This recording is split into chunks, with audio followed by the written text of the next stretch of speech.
buenas noches. En la primera audiencia del juicio contra el general Salvador Cienfuegos, exsecretario de la Defensa Nacional durante todo el sexenio pasado, el juez estadounidense le negó libertad bajo fianza, por lo que permanecerá su proceso en prisión. Al exfuncionario se le investiga por sus presuntos nexos con el crimen organizado bajo los cargos de narcotráfico y lavado de dinero. Hemos estado debatiendo este tema a lo largo de esta semana. Ahora lo hacemos en nuestra mesa de los jueves con Ana Laura Magaloni. Ana, ¿cómo estás? Muy buenas noches. Hola, Leo. Buenas noches. Hola a todos. Sabino Bastidas, muy buenas noches. ¿Qué tal, Leo? Buenas noches, Ana Laura, Luis. Y Luis de la Calle. Luis, muy buenas noches. ¿Cómo estás, Leo? Ana Laura, Sabino, buenas noches a todos. Bueno, hay que una vez más decir que el general Cienfuegos es inocente hasta que se le compruebe lo contrario. Esto siempre yo lo digo con todos los personajes que han sido detenidos aquí en México, en Estados Unidos o en Europa, Ana Laura, pero sí es una notición. ¿Qué te puedo decir? ¿Cómo la ves tú? Mira, me parece que es súper importante contextualizar qué significa en términos de justicia que haya pasado a la siguiente fase el juicio. O sea, al igual que el sistema mexicano, el sistema para vincular a alguien al proceso es relativamente fácil. O sea, se necesitan pocas pruebas, se necesitan indicios. Después de esta fase va a empezar una fase más compleja, en donde las dos partes van a tener que exhibir las pruebas que sustentan la acusación y van a ver si les alcanza para abrir propiamente el juicio. ¿Las dos partes te refieres también entonces ya a la defensa? Exacto. Una vez que estás vinculado al proceso, tanto la defensa como la fiscalía van a empezar en una batalla de cuáles son las pruebas que tenemos para entrar propiamente al juicio oral. Y es ahí donde vamos a ver el calibre y la seriedad de la acusación. Si yo fuera Cienfuegos, estaría preocupada de que es exactamente la misma Fiscalía Federal, en el mismo distrito judicial, en donde se procesó al Chapo, donde se está procesando a Genaro García Luna y ahora a Cienfuegos. ¿Cuál es la evidencia que puede rotar entre los tres casos? Esa sería para mí una primera pregunta. Y la segunda, pues sí parece una estrategia más sistémica por parte de la Fiscalía, digamos. O sea, ya son tres altos personajes, digamos, dos institucionales y un narcotraficante muy importante, procesados por la DEA, la Fiscalía, en estos distritos. Entonces, como vimos en el juicio del Chapo, cuando entramos al juicio del Chapo es donde supimos toda la evidencia que tenía la Fiscalía, y es un juicio muy impresionante. O sea, la cantidad de testimonios que llevan y la fuerza de su acusación, tanto en términos de la violencia que generó el Chapo Guzmán, el dinero que administró, las redes que funcionaban entre policías e instituciones y el narco. O sea, sí fue un juicio ejemplar, como para decir, de este calibre es el fenómeno del narcotráfico en México. Eso es lo que tendríamos que ver con Cienfuegos y con Genaro García Luna, y vamos a ver si la Fiscalía lo logra armar de ese calibre. Antes me parece súper prematuro poder decir algo respecto de esta acusación. Yo creo que para la DEA y para la Fiscalía es muy arriesgado acusar a un funcionario de este calibre, de este nivel, con el país vecino, o sea, no es con cualquier otro país, sin tener evidencia, digamos. Pero yo, como tú, yo lo presumo inocente y quiero ver de qué calibre es lo que ofrece la Fiscalía para convencernos de que el general Cienfuegos estaba metido en el negocio del narcotráfico. Luis, es la detención del funcionario más alto del Estado mexicano del que yo tenga memoria. No sé si en la historia habrá otro, pero en fin, estamos hablando del ex secretario de la Defensa Nacional, el jefe del ejército del Estado mexicano. Luis. Pues sin duda, o sea, es la detención más importante de la historia de México, probablemente. Y no solamente detenciones en Estados Unidos, sino también incluso en México. Es una detención muy importante. Yo, como Ana Laura y como tú, Leo, presumo su inocencia, pero también deseo su inocencia. Porque el costo para el país de la culpabilidad del secretario de la Defensa Nacional es inconmensurable. O sea, el impacto es tremendamente grande. Entonces, digo, la DEA no tiene mucha credibilidad, la verdad sea dicha. Entonces, siempre debe presumirse la inocencia de un presunto responsable por razones de derechos humanos y de proceso, pero aquí también tenemos un deseo de que así sea, ¿no? Ahora, yo creo que hay un aspecto que no se ha discutido mucho y es la necesidad de la relación con Estados Unidos. Esto tiene un impacto no solamente en México en términos de la destrucción de la autoridad moral del ejército, de la relación dentro del ejército, etcétera, sino también esto revela una falta de relación con Estados Unidos. O sea, tenemos en Estados Unidos un gobierno un poco disfuncional que está terminando su cuatrienio con muy poca disciplina interna, y tenemos en México un gobierno mexicano en el que ha invertido muy poco en tener relaciones más profundas con el extranjero, pero particularmente con Estados Unidos. O sea, un poco la idea del presidente ha sido, con Estados Unidos vamos a nadar de muertito para no enfrentarme al presidente Trump. Pero eso o sea, no se puede. O sea, Estados Unidos tiene una enorme importancia para México y México para Estados Unidos, y es de seguridad nacional rehabilitar una relación profesional con Estados Unidos, donde este tipo de cosas se puedan procesar a través de una discusión. O sea, la idea de que el gobierno mexicano no sabía nada sobre esto, pues habla de una falta de relación realmente muy preocupante. Y ahora que viene un posible cambio de gobierno en Estados Unidos, creo que el gobierno mexicano tiene que hacer un esfuerzo mayúsculo para tener una relación con Estados Unidos que sea constructiva, porque lo que hemos visto en el pasado es que el enfrentamiento del problema del narcotráfico, no se puede resolver, porque es un problema estructural que va a estar con nosotros para siempre, sino que se tiene que administrar. Y esa administración tiene que ser bilateral. Si es unilateral, como estamos viendo en este caso, vamos a fracasar tanto en Estados Unidos como en México, y ese aspecto creo que pone en evidencia la relevancia que tiene este caso, porque va a ser muy difícil colaborar con Estados Unidos con esta unilateralidad. Tanto del lado mexicano, perdemos mucho más soberanía al no colaborarle, al no tener las instituciones que se requieren para enfrentar al crimen organizado, que no hacerlo.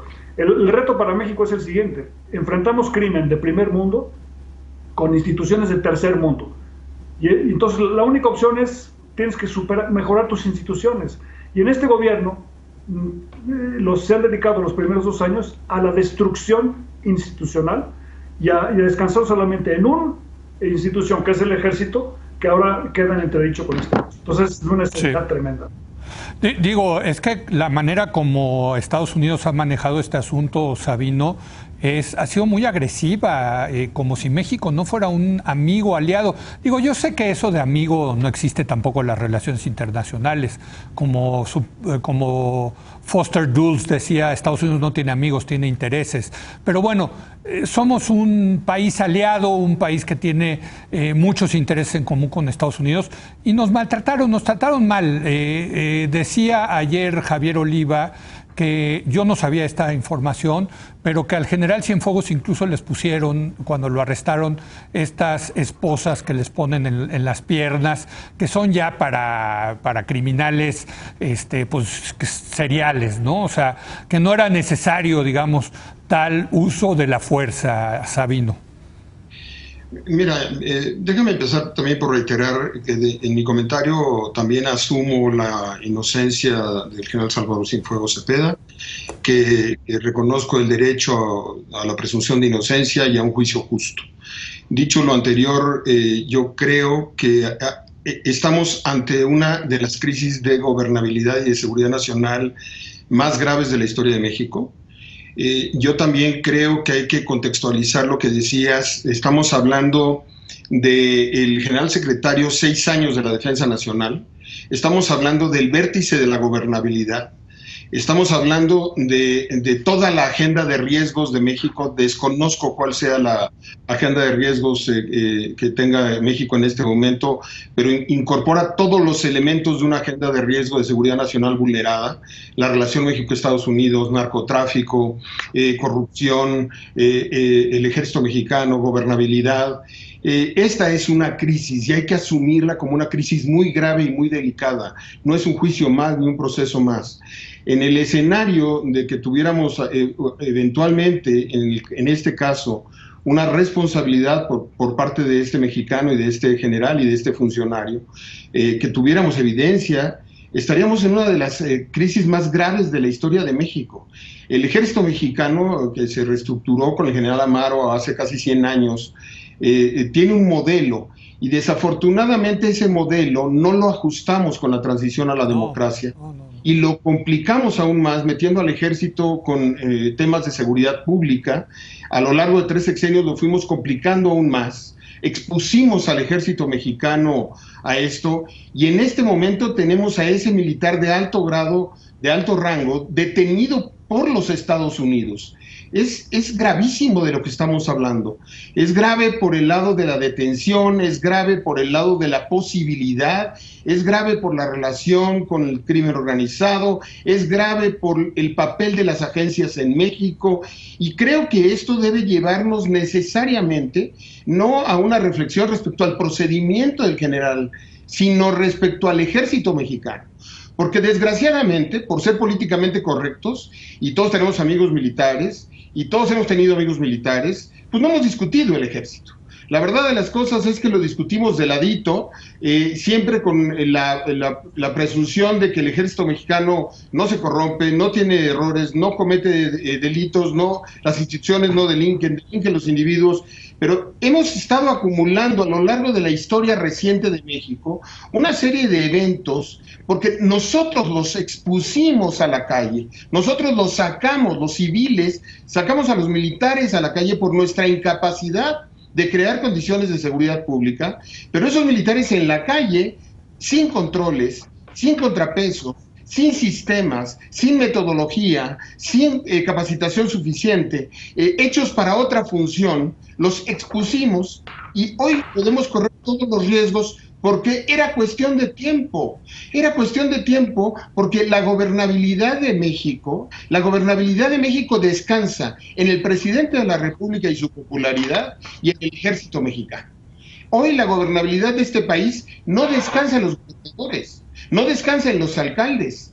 Ningún gobernador, o déjame decir, casi todos los gobernadores no controlan su territorio, y casi todos los alcaldes no controlan su territorio. El control en el territorio, la gobernabilidad en territorio es del ejército mexicano y la Marina. Muy bien. Y esa militarización, que fue un proceso muy delicado y muy grave, la generamos nosotros con el tiempo. Sí, completamente.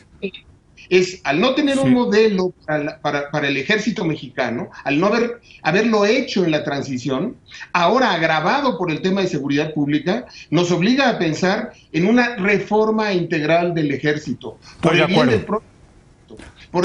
Estoy de acuerdo, y ahí yo creo, y lo decía ayer yo en tercer grado,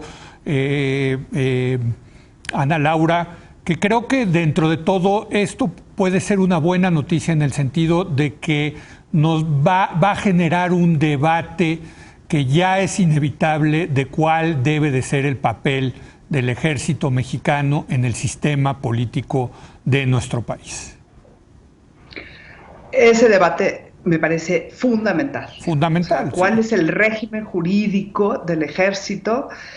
Con todas nuestras restricciones, digamos. Tenemos un montón de restricciones en términos de la capacidad de nuestras instituciones, del control del territorio, como decía Sabino, pero a mí lo que me parece también, que este juicio también revela el fracaso de Estados Unidos. O sea, es muy difícil ganar la guerra contra las drogas. Para los países como Colombia, como México y muchos de América Latina, la guerra contra las drogas significa prácticamente quedarnos sin instituciones.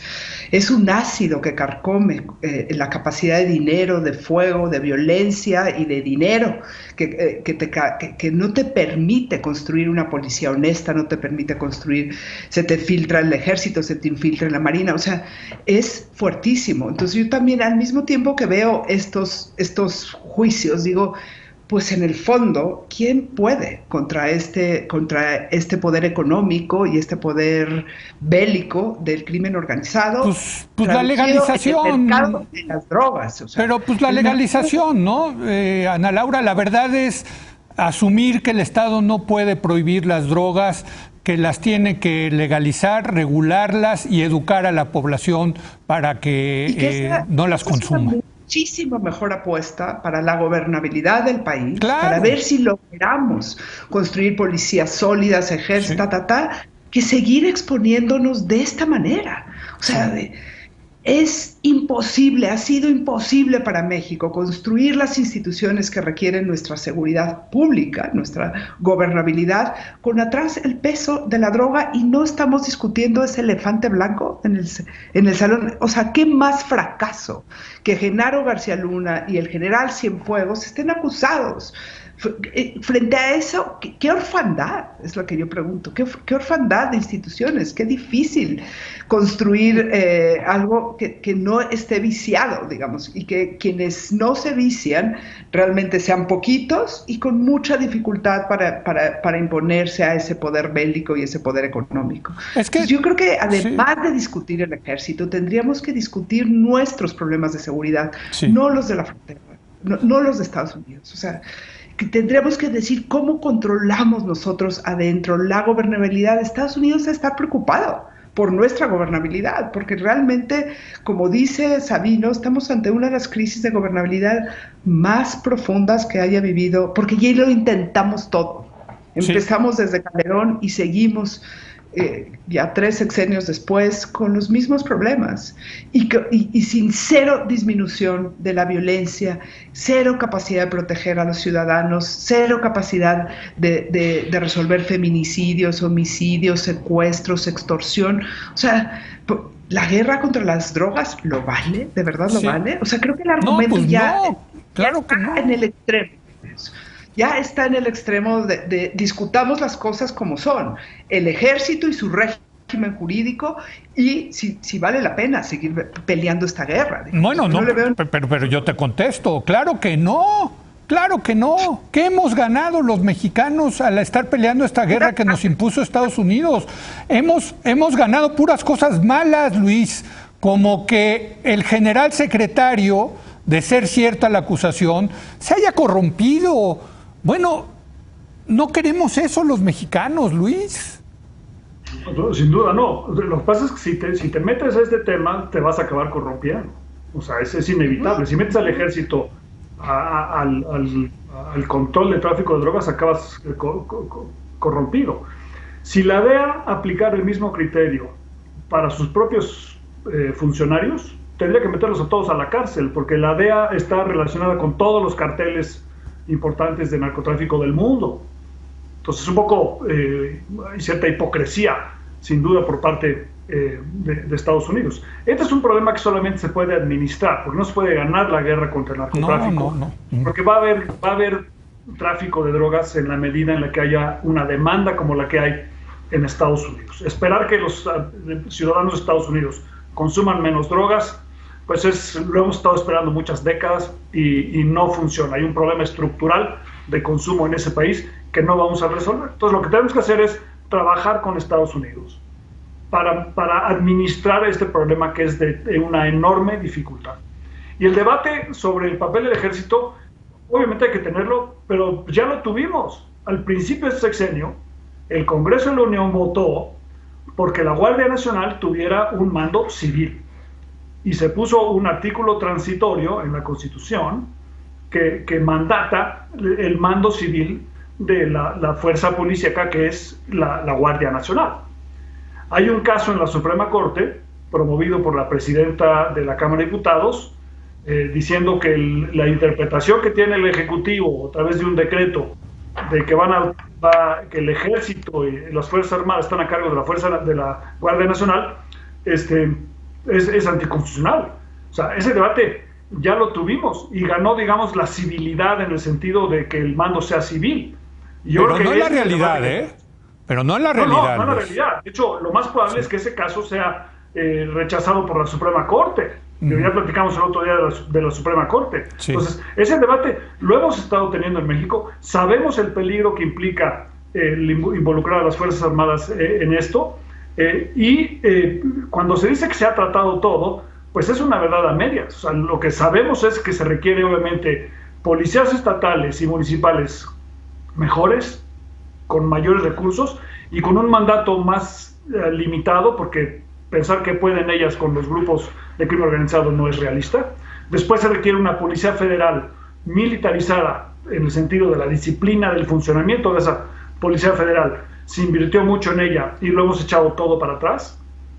Y luego está la opción de la militarización, que bueno, estamos descubriendo hoy en día algo que ya sabíamos, que no es tampoco la solución. O sea, lo que se requiere es un conjunto de instituciones en el ámbito municipal, en el ámbito estatal y en el ámbito federal, y después en las cárceles y en el Poder Judicial, que permitan que funcione todo el sistema. Pero no puedes tratar de arreglar un eslabón y no trabajar en los demás. Eso no funciona. Y descansar solamente en un elemento como es la Secretaría de la Defensa Nacional o la Secretaría de la Marina, que es la intención del presidente de la República, es completamente erróneo, porque lo que te va a hacer es destruir a la única institución a la que le tienes confianza. Sabino. Evidentemente, yo creo que no hemos tenido el debate. Hemos tenido el debate del ejército en el marco de la seguridad pública. Pero yo creo que hay que discutir en el marco de la seguridad nacional. Yo creo que hay consecuencias con lo que hacemos. Desaparecimos al CISEN, desaparecemos al Estado Mayor. Preguntas concretas. ¿Por qué este país no tiene un Consejo Asesor de Seguridad Nacional? ¿Quién le habla de seguridad nacional al presidente de la República? ¿Con quién se sienta a discutir los temas geopolíticos? ¿Con quién está discutiendo estos temas? El general Cienfuegos era parte del Comando Norte para efectos de la información de los Estados Unidos.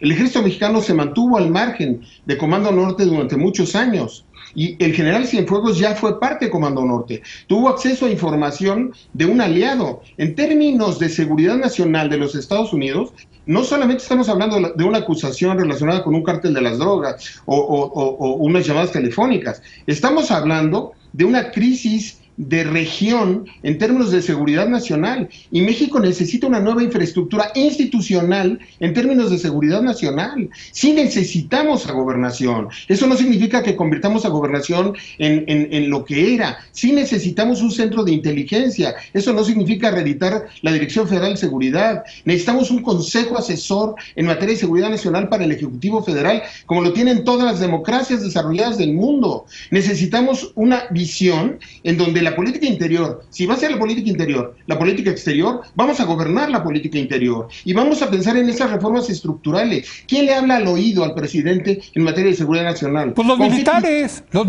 te lo contesto, los militares.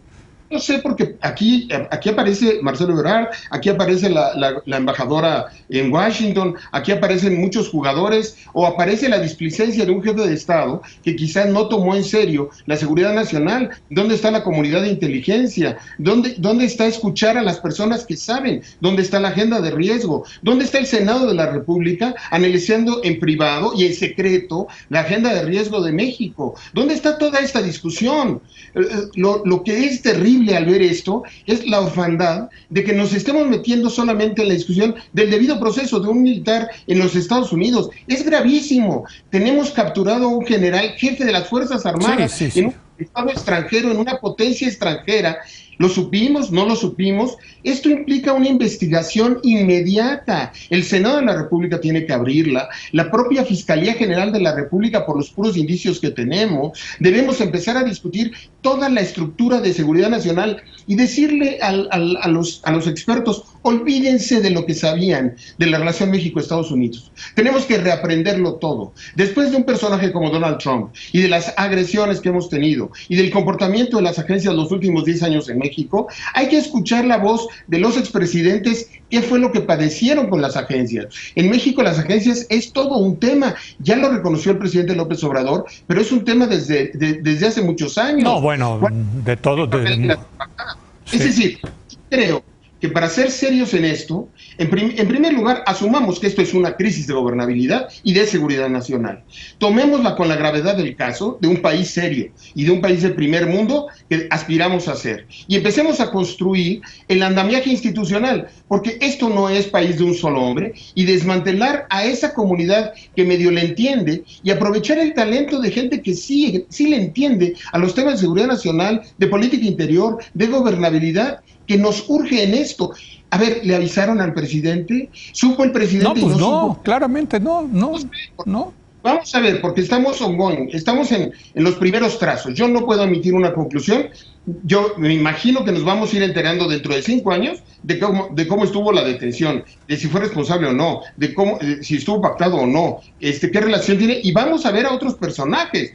Porque como decía Ana Laura, esta estructura de un juez federal, por supuesto que tuvo la consulta de los órganos de inteligencia de los Estados Unidos. Tú no detienes al general secretario aliado durante 6 años, que fue a tus mesas en Arlington y a tus mesas en Washington, que se reunió con tus generales, que recibía tus memorándum, no lo detienes sin preguntarle a los expertos en inteligencia y seguridad nacional.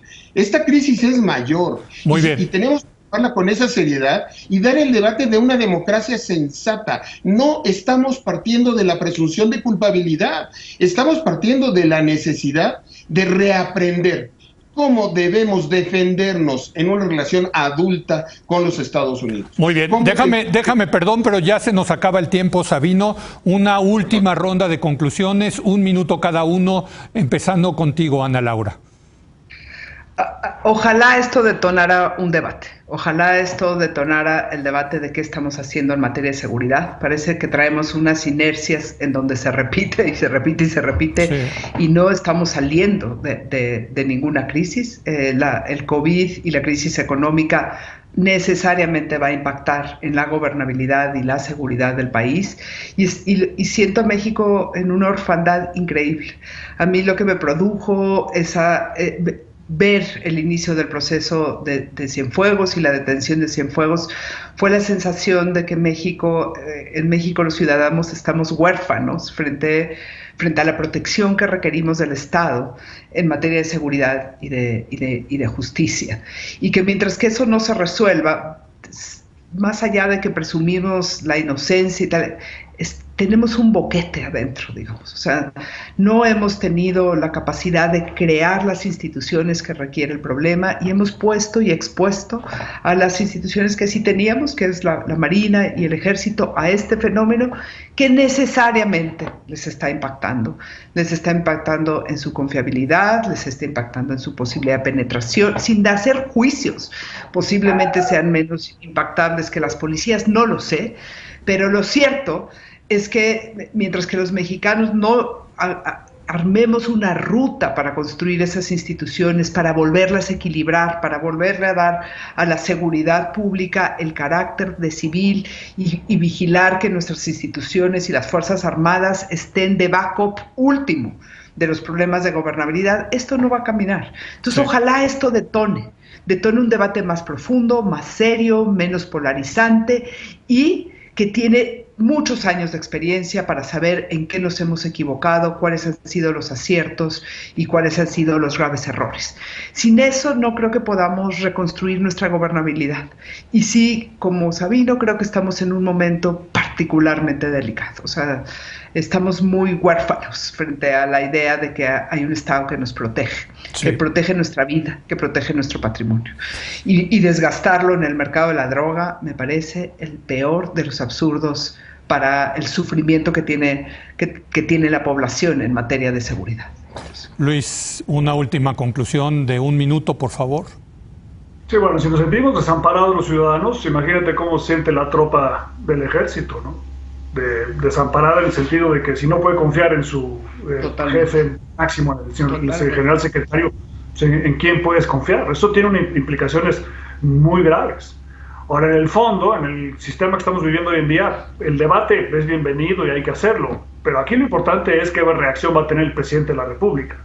Si el presidente de la República va a hacer una introspección y una reflexión de si el sistema de reuniones a las 6 de la mañana todos los días es suficiente para manejar la seguridad del país, o si vale la pena invertir en instituciones. Las instituciones son obviamente perfectibles, pero si no tienes un CISEN que te informe, pues difícilmente vas a poder tener una actitud inteligente. Si no tienes una Secretaría de Marina, una Secretaría de Defensa capaces, tampoco vas a poder. Si no tienes una Policía Federal que te ayude a la seguridad ciudadana, es muy difícil hacerlo. Y si no tienes una relación institucional con Estados Unidos, con una gran cercanía con los tomadores de las decisiones, pues difícilmente te vas a enterar de lo que está pasando. Entonces, todo ese andamiaje en este sexenio se ha venido desmoronando por un prejuicio que tiene el gobierno de México hoy en día, y estamos en parte pagando las consecuencias de eso. Ojalá el presidente tome esto como una llamada de alerta muy seria sobre la importancia que tiene invertir en las instituciones, porque solos, personalmente, esto es completamente inmanejable. Sabino, un minuto, por favor. El Estado, evidentemente necesitamos al Estado. Siento la misma vulnerabilidad y fragilidad que Ana Laura y Luis están refiriendo. Creo que la necesidad de una revisión a la visión de seguridad nacional del país va a ser indispensable. Esto requiere reformas mayores, utilizar y aprovechar el capital humano y la inteligencia y personas que sí hay, que sí entienden este tema. Es muy grave que la justicia y que el combate a la corrupción esté viniendo de fuera. Es muy vergonzoso que de fuera estén procesando a la clase política mexicana. Es muy vergonzoso que no haya investigaciones abiertas en México. Es muy vergonzoso que no tengamos un Estado que sea capaz de juzgar sus propias desviaciones.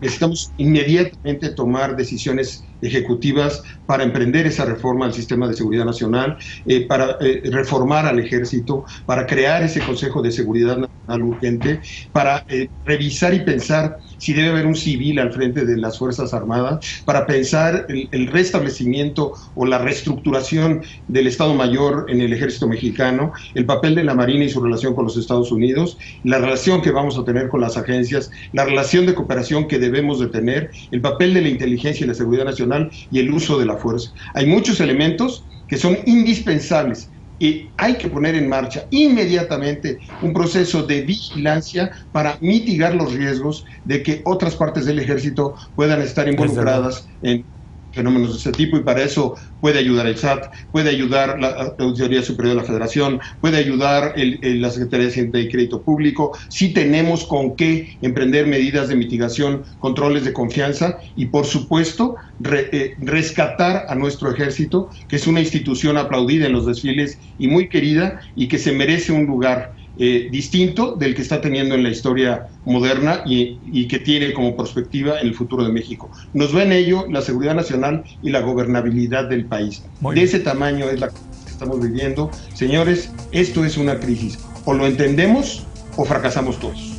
Pues muchas gracias, Ana Laura, Sabino y Luis. Muy buenas noches.